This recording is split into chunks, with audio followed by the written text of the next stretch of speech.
masisira ang katawan mo. Di parang kang nagpapakamatay. Eh anong tawag mo ron?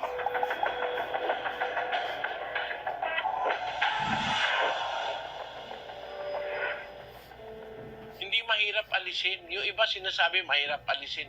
Kasi ginuguni-guni mo eh. Pero kung meron kang pananampalataya sa Diyos, naniniwala kang kasalanan yung sirain mo yung katawan mo. Kasi bawal ng Biblia sirain mo katawan mo. Eh sa sigarilyo, merong libu-libong lason. Bawat stick ng sigarilyo may daladalang libu-libong lason. Eh kung naiintindihan mo at nakapag-aral ka ng kaunti, eh siguro hindi ka maninigarilyo.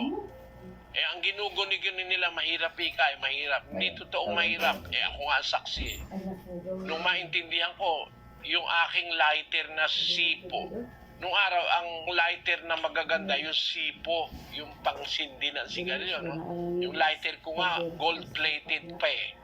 Nung maintindihan kong masama, yung huling-huling kahan ng sigarilyo, at saka yung Zippo lighter ko, itinapon ko doon sa tulay ng Quiapo, yung Quezon Bridge, no?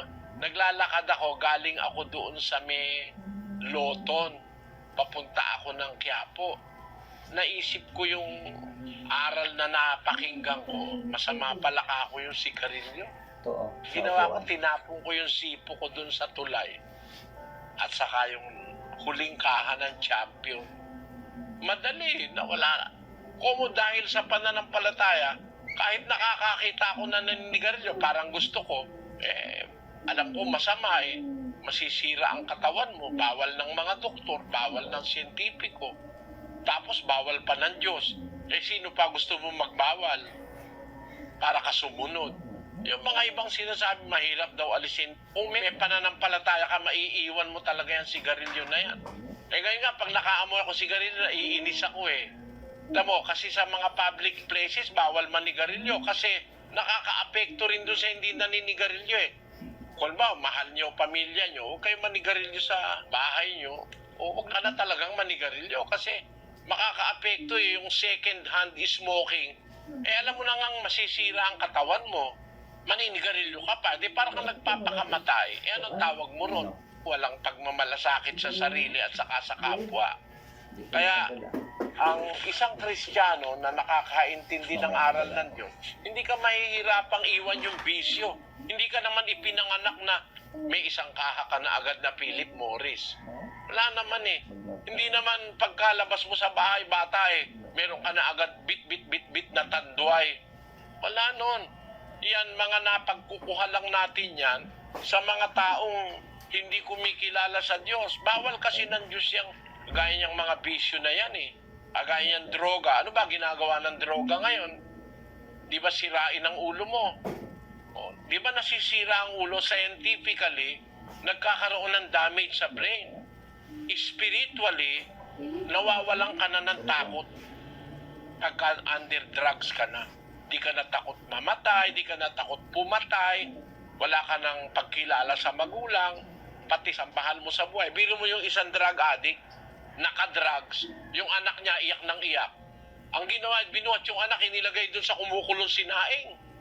Alam mo na pag umipekto at na-addict ka na dyan, ang mangyayari sa'yo, masisira utak mo.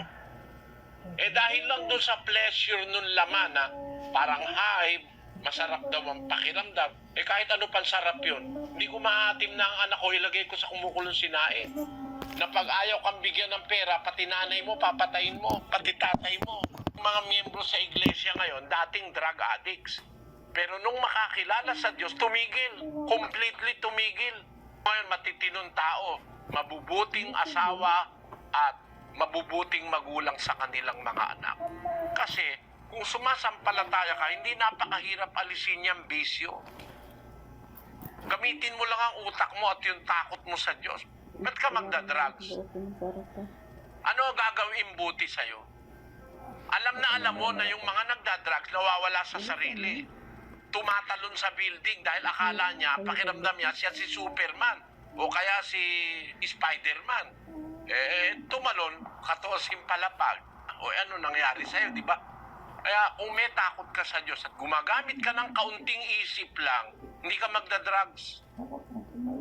ni subukin mo, hindi ka magda-drugs. Madaling maalis yan, kapatid.